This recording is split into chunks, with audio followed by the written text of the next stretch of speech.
ऐसी पूरी सियासत जो है आपकी पार्टी की वो यादव और मुस्लिम गठबंधन के आधार, कॉम्बिनेशन के आधार पर चलती रही है। अब मुलायम सिंह जी के जाने के बाद जो है वही कहा जा रहा है कि उस तरह से रोक नहीं पा रहे हो आप लोग, सेंध दिख रही है तो बीजेपी जा रही है, और बीजेपी जा रही है तो बेचैनी उनके भाजपा के जितने विपक्षी उन सबको हो रही। नहीं देखिए, ये बात गलत है कि सेंधमारी या हम संभाल नहीं पा रहे हैं। हमारा अभी जो बात हम कर रहे हैं वो पीडीए कर रहे हैं, पिछड़ा दलित आदिवासी अल्पसंख्यक अगड़ा आदि आबादी, इन सब की हम बात कर रहे हैं, शोषित अगड़े की भी बात कर रहे हैं। तो हम मुख्य धारा में लाने के लिए हम सब लोगों की लड़ाई लड़ रहे हैं, आज से नहीं लड़ रहे। श्रद्धेय नेताजी के समय से, श्रद्धेय लोहिया जी के समय से लगातार हम इस बात को करते आए हैं। अब सवाल आपका ये उठता है कि 2 महासभाएं हो गई हैं, एक महासभा को कोई संभाल रहा है, एक महासभा को कोई संभाल रहा है, कोई बसपा का है। तो महासभाएं राजनीतिक पार्टी से नहीं जुड़ी होती हैं, वो सामाजिक संगठन है, लेकिन बहुत वो सामाजिक तौर पे काम करती हैं। नहीं प्रवीण भाई, मैं बताने की कोशिश कर रहा हूं, देखिए मैं किसी जाति को तोड़ने के लिए या भेदभाव दिखाने की कोशिश नहीं कर रहा। एक जाति के अंदर बहुत सारी कुरीतियां, बहुत सारे काम होते हैं, उसमें अलग अलग संगठन बनते हैं। राजपूतों की करनी सेना देखें तो 3-3, 4-4 करनी सेनाएं हैं उनके यहाँ। ब्राह्मणों के संगठन देखें, ब्राह्मणों के बहुत सारे संगठन है। वैश्य समाज के देखें, वैश्य समाज के संगठन है। जैन समाज के बहुत संगठन। हर जाति में अपने अपने 1-2 नहीं, कई सारे संगठन है, वो कई क्षेत्रों में काम करते हैं, क्योंकि सामाजिक सुधार के लिए बहुत बड़ी गुंजाइश होती है। शिक्षा क्षेत्र में काम करना है, विवाह क्षेत्र में काम करना है, प्रतिभाओं को आगे लेकर के आना है, राजनीतिक रूप में राजनीतिकों को ठीक तरीके से आगे चलाना है, ताकि वो समाज को मुख्य धारा में रखें। तो अलग अलग संगठनों के अलग अलग काम होते हैं। तो अगर ये 2 संगठन, 4 संगठन, 6 संगठन बन भी गए यादव समाज में, तो इनके अपने अपने दायित्व, अपने अपनी बीजेपी की एंट्री पे तो बोल दीजिए सब कुछ। बीजेपी की जो एंट्री हो रही है इन स्टेट में, एंट्री इन द सेंस एक नए पोस्टर बॉय बीजेपी के पास हैं जो डॉक्टर मोहन यादव। नहीं देखिए, मोहन जी, मुझे बड़ा आश्चर्य होता है कि एक तरफ यादव समाज का बात कर रहे हैं, पिछड़े वर्ग की बात कर रहे हैं, और मोहन यादव जी को इतना कमजोर बताया जाता है।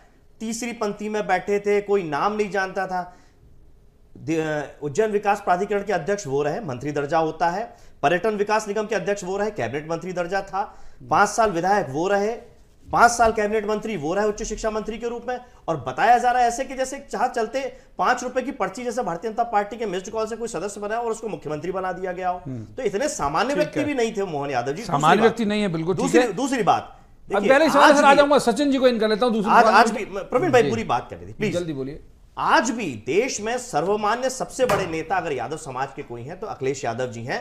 मोहन यादव जी के मुख्यमंत्री बनने पर उन्होंने शुभकामनाएं दी और ये आग्रह किया, निवेदन किया कि 27% आरक्षण ओबीसी को देने का काम करेंगे। प्रथम कैबिनेट की बैठक जो मध्य प्रदेश की होगी, अब इन 27% सचिन जी को इन कर, सचिन जी 2-3 को इन करते हैं। अजीत, एक जो बात कही उन्होंने काबिल गौर, मतलब अंडरलाइन करके, अगर आपने भी यहां सुना होगा, उन्होंने कहा कि द्वारकाधीश के अनन्य भक्त मोदी जी के कारण आपके समाज के व्यक्ति को ये मौका मिला है।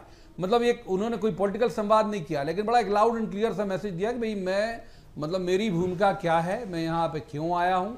समाज से भी तादाद बनाने की कोशिश की। अभी तक एक छत्र आपका चलता था वहाँ यादवों पे होल्ड, अब अगर इनकी एंट्री होने लगेगी फ्रिक्वेंटली, तो नहीं लगता आपको कि जो आपके समर्थक हैं वो यहाँ शिफ्ट होने लगेंगे?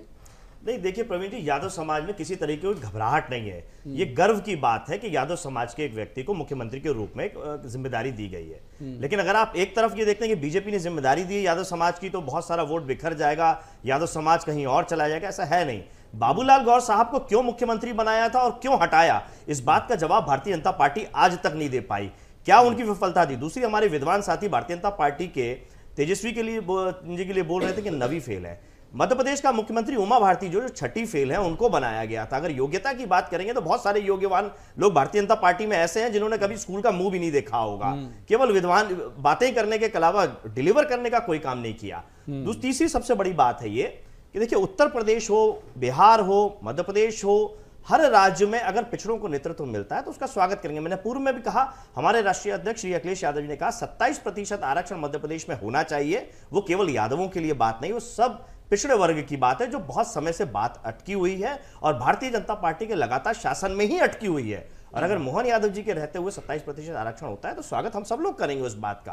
पिछड़ों को यूपी बिहार की भी तो बात कर लीजिए सब। यूपी बिहार में उनकी दखलंदाजी की बात प्रवीण जी, यूपी में यादवों को ही कोस कोस के भारतीय जनता पार्टी सत्ता में आती है। सारा हक अधिकार यादव खा गए।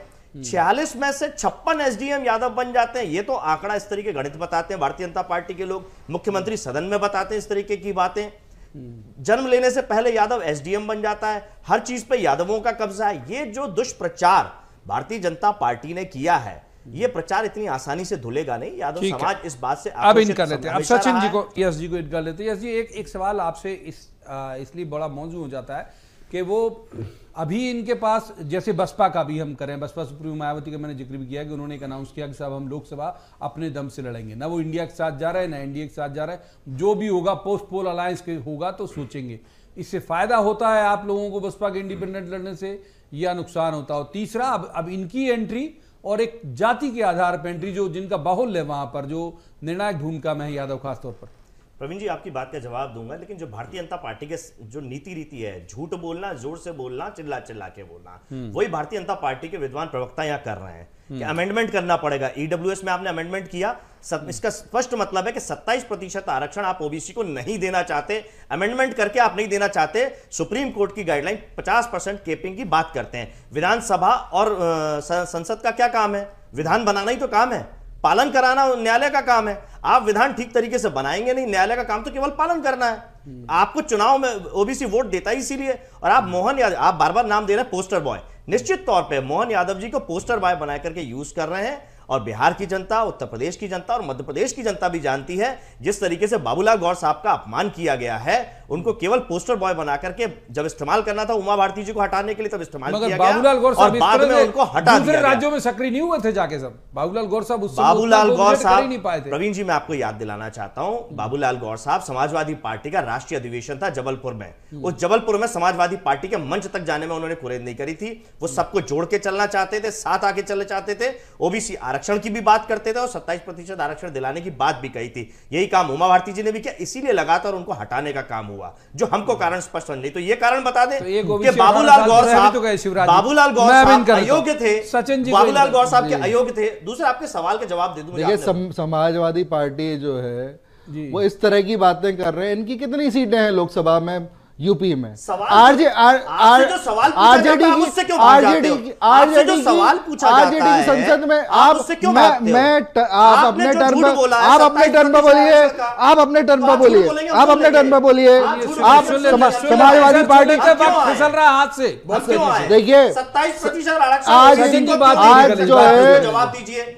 यादव, आप चर्चा का स्तर ना गिराएं, आप चर्चा का स्तर ना गिराएं, आप जल्दी फिसल गया। आप अपनी फालतू बातें करके चर्चा माफ कीजिए, मैं आगे ले जाता इस बहस को, लेकिन अब वक्त इजाजत नहीं देता। बहुत बहुत शुक्रिया।